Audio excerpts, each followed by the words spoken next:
Здравствуйте, мои дорогие и любимые, с вами снова Карина. Сегодня у нас очень необычный расклад про сны. Снитесь ли вы загаданному человеку, ну, любимому, конечно, человеку чаще всего, да, и в каких снах, вообще какие снятся ему сны, вот. Это очень важно, потому что наше подсознание, оно проявляется именно в снах, и если вы у человека есть подсознание, то вы ему, естественно, снитесь. И если вы ему снитесь в страшных снах, в кошмарах, это как бы одно. Если вы ему снитесь в хороших, теплых там, да, снах, там, о семье, например, о детях, это другое. Вот, поэтому давайте смотреть. У нас тут есть такая колода, называется Суэньос. И испанская, да. И мы с вами будем сегодня вот именно на ней гадать. Это очень интересная такая колода. Вот. Ну, может быть, она написана здесь на французском, но это испанская колода. Ну, хотя нет, это... Не знаю, какой это язык. Ну, наверное, это испанский язык, все-таки, мне кажется. Да. Вот. И у нас с вами будет 3 позиции. Вы загадываете человека. И мы смотрим с вами, какие ему снятся сны. Первая карта, да, вот какие этому человеку снятся сны. И вторая карта будет, в каких снах ему снитесь вы, да? Какие ему снятся сны вообще, в принципе, и в каких снах ему снитесь вы. Такой небольшой раскладик, но интересный. Интересный. Мне приходится этот язык через переводчик переводить. Читала сегодня книгу, там про сны, там очень интересно. И карты эти читала, но интересно вообще. Оракул такой. Ну, по-моему, это испанский. Я просто забыла. По-моему, испанский. Но колода точно испанская. Вообще с ним не сталкиваюсь практически, с испанским языком. С португальским, с испанским не сталкиваюсь. Потому что очень редко сюда, в Германию, приходят колоды на этом языке. Итак, значит, выкладываем 3 карты, 3 позиции. Итак, 3 карты, 3 позиции. Значит, давайте вот поменяем сегодня камни, да. Первая у нас, значит, будет агат. Вторая будет позиция гематит. А третья будет снежный обсидиан. На школе Таро сегодня они в другом порядке лежали. Итак, какие сны снятся этому человеку, в принципе, да. И в каких снах ему снитесь вы. То есть в кошмарах или в хороших снах. Или в каких-то нейтральных, да. И надеюсь, что все выбрали, а те, кто еще не выбрал, ставьте на паузу, выбирайте, потом переходите на свой тайм-код. А мы начинаем с первой позиции, остальные я пока убираю в сторону.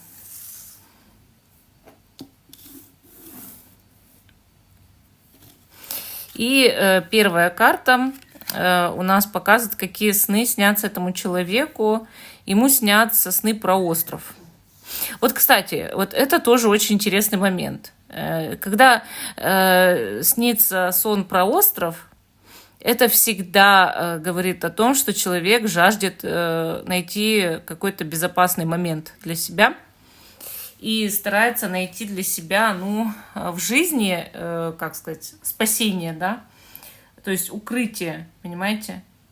Этот человек страстно, подсознательно желает, чтобы его кто-то защитил, или чтобы его жизнь защитила, или изолироваться от общества других людей, потому что что-то не в порядке в его жизни.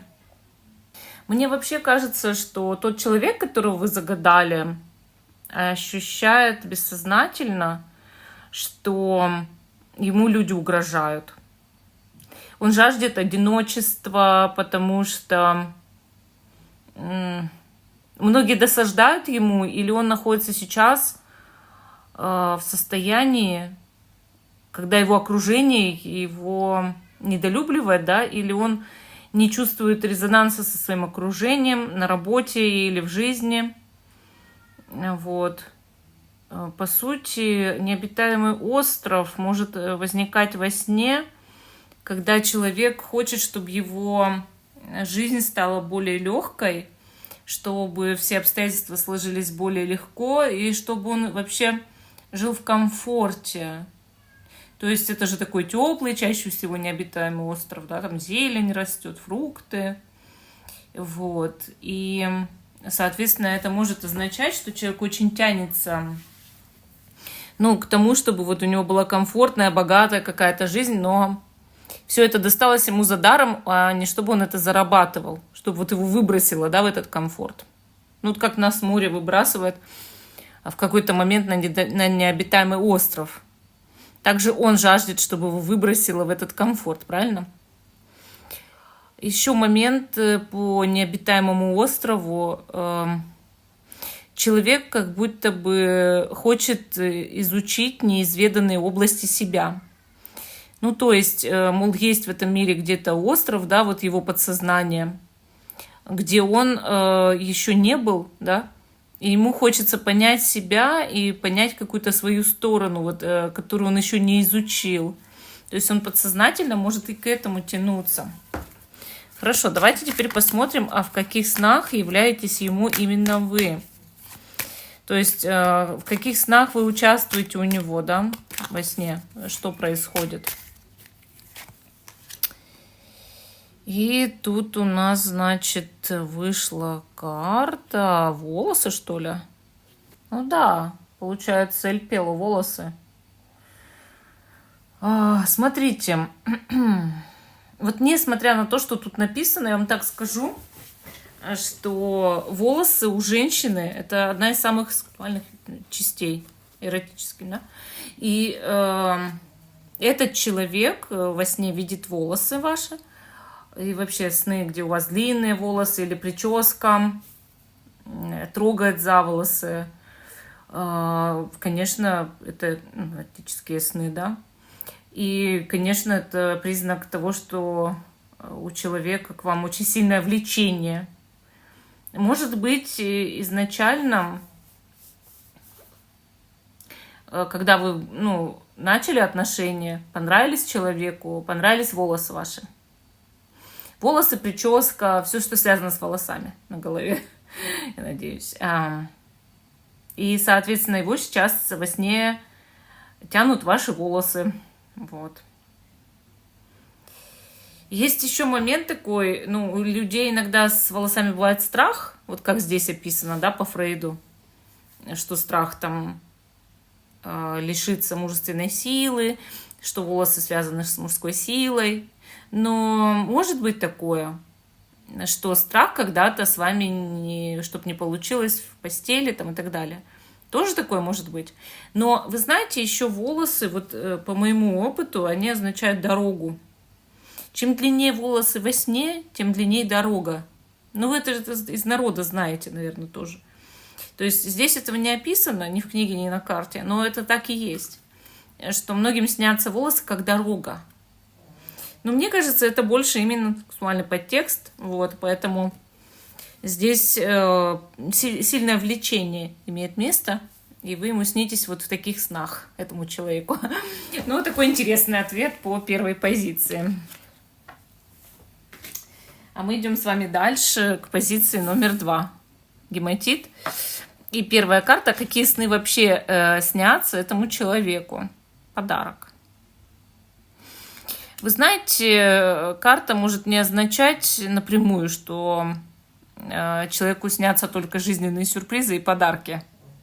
Но, однако, в его снах могут быть какие-то интересные, необычные, неожиданные вещи, которые происходят с ним. То есть, это что-то волшебное. И также карта может означать, что во сне человек что-то раздает, то есть дарит подарки. Или там благотворительностью занимается, или еще что-то. То есть как взаимодействие с другими людьми может быть, но в виде сюрпризов, каких-то неожиданностей. Понимаете? Поэтому я могу так сказать, что не обязательно человек каждую ночь снится ему, что ему кто-то дарит подарок, или что он кому-то дарит подарки. Нет. Просто, что может быть что-то такое необычное. Вот прям. Мол, я оказался в неожиданном месте. Мне жизнь приготовила необычный сюрприз. Мои способности раскрылись неожиданным для меня образом во сне, да. То есть вот он у вас такой волшебник, этот человек, и ему нравится все неожиданное, необычное, волшебное. Его к этому тянет, да. Ему это снится в итоге. Вот. Я бы сильно, конечно, не соотносила с тем текстом, который здесь написан. А могла бы так сказать вам, что физически не может кому-то сниться каждый день, что какие-то идут подарки, или что дарят подарки, или часто. Это вообще очень такой, наоборот, редкий сон. Человек иногда чего-то хочет очень сильно, и во сне ему снится, что ему это отдают или дарят. Это да. Может быть, да, ваш человек зафиксирован на какой-то вещи, которую он очень хочет. Допустим, мужчины часто хотят автомобиль. И может действительно иногда сниться, что они покупают или им дарят автомобиль, или кто-то передает им право на управление автомобилем. Но в целом это не такой частый сон, во-первых. А во-вторых, мне кажется, тут раскрывается именно в том плане, что человек тянется к неожиданностям, потому что его жизнь слишком серая и однообразная. То есть ему бы хотелось больше разнообразия жизни и больше волшебных вещей в жизни, сюрпризов жизненных. Вот и все. Хорошо. В каких снах являетесь этому человеку вы? А вот это страх бездны, да? То есть вы являетесь скорее в страшных снах, и именно бездна, то есть когда ты проваливаешься куда-то в пучину, на дно, когда в неизвестность проваливаешься. Может, вы вместе как бы валитесь в пропасть, да, в какую-то неизвестность или в какое-то гиперпространство. Это может говорить только об одном, что у человека с вами большие проблемы, вы вызываете в нем очень большое беспокойство и страх. То есть этот человек буквально вас боится. Или боится отношений с вами, или боится взаимодействия с вами, или боится формального взаимодействия с вами. Вот. И, соответственно, он очень боится рискнуть по поводу вас, поэтому ему снится бездна. То есть он падает в яму безнадежности вместе с вами во сне. Конечно, проблемы между вами здесь. Может быть, финансовые проблемы, то есть он не тянет вас финансово, и вы его, мол, тянете в финансовую пропасть. Может быть, очень сильные проблемы с именно романтическими отношениями, его подводит здоровье или психическое здоровье. То есть этот человек проявляет к вам крайнюю осторожность и из-за того, что он вас боится, и боится именно или не соответствовать чему-то, или просто, что вы его куда-то тянете не туда, куда ему хотелось бы утянуться на самом деле. То есть, мол, вы сами падаете в пропасть, и его тянете в пропасть. Или он падает в пропасть и тянет за собой вас. Понимаете? Мол, наши с тобой отношения – это глубокая-глубокая яма. Падать туда можно бесконечно, но окажешься где-нибудь, не наверху, а на дне. Очень большие страхи у человека.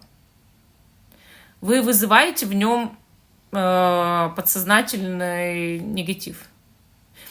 Может быть, у человека вообще есть порча.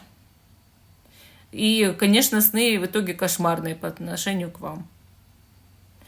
Подсознание у него пострадало именно по поводу вас.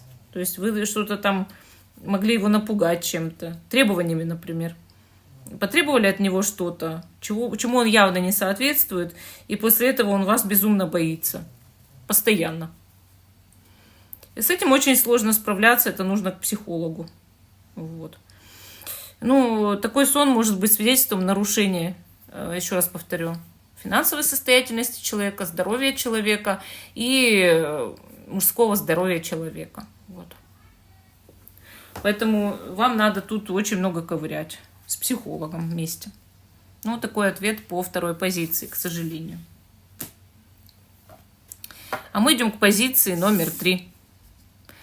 В каких снах вы снитесь этому человеку, да? И у нас тут снежный обсидиан, и первая карта показывает, какие ему вообще снятся сны. Вообще сами по себе. Гном. А вот этот сон, я вам по опыту скажу, очень связан именно с моментом потенции. Или жизненной несостоятельностью может быть связан. То есть это карлик, это гном. Карлики и гномы снятся в первую очередь кому-то недоразвитому в чем бы то ни было. Допустим, я не реализовался в жизни.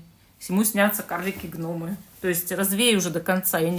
Ты не реализовался, ты должен дорасти, развиться до конца, вырасти в этом, да? Ему подсознание шепчет, вырасти в этом. И то же самое с потенцией. Человека недостаточно мужской силы. Ему снятся карлики и гномы, соответственно, да? Что не дорос он до этого, не дорос. Вот. То есть это заброшенная, подавленная часть самого этого человека, которую нужно развивать. Она у него, эта часть, кричит, и у него, конечно, сбой идет в подсознании, психический сбой. Ему снятся карлики, и все маленькое, все коротенькое такое, да? Может сниться не карлик, не гном, а что-то низкорослые, люди низкорослые, маленькие предметы, не знаю, любые предметы. И есть еще момент. Гномы, они добывали всегда золото и драгоценности. Желание разбогатеть, да? Желание разбогатеть, связь с энергией Земли, желание выкопать клад из-под земли, волшебным образом добыть деньги. Значит, у человека финансовые проблемы еще могут быть. Причем серьезные. Хорошо, теперь смотрим, значит, в каких снах ему являетесь именно вы. Страх, хотел сказать, сон про еду. Ну, если вы связаны у человека с едой, то это, конечно, связывает с интимной частью, да, подсознательно. Конечно, еда может символизировать разные вещи. То есть вы вместе там ходите в ресторан, это просто провести время вместе, или вместе поужинать, пообедать, там, я не знаю, позавтракать во сне. Или вы даете ему пищу. Вот если даете ему во сне пищу, это уже говорит о том, что у него к вам сильная привязанность, да? Эротическая привязанность. Если ходите вместе, там, время проводите, то это сильная платоническая привязанность. То есть человек жаждет с вами проводить время, и ему в итоге снится, как вы вместе идете в ресторан и едите еду, да? Вот. В любом случае такой сон говорит о привязанности, о влечении, о очень сильной страсти, о том, что вы этому человеку нужны. Вот как еда нам нужна, как мы привязаны к еде, как мы испытываем от еды удовольствие. Также и это связано с вами, раз вы снитесь ему в таких снах. И значит, что он с вами связывает центр удовольствия. Значит, вы в нем вырабатываете эндорфин, серотонин и все такое прочее. И это говорит о том, что человек испытывает к вам чувства. Вот. И мне кажется, что это хорошо. Это очень хорошо. Это желание, опять же, у человека получать от жизни радость, удовольствие, счастье в любви, счастье в отношениях. Ну, по крайней мере, человек может бояться вас потерять, упустить. Вот. Как люди боятся, как говорится, потерять кусок хлеба, да, или упустить вкусно поесть, также вот он может бояться упустить вас, чтобы не потерять свое жизненное удовольствие, рай на земле, радость. Вот. Ну, вот такой интересный сон под позицией номер 3. А всем спасибо за внимание. Жду, что вы продолжите смотреть мой канал. Ставьте лайк этому видео, подписывайтесь. Всем пока и до новых встреч!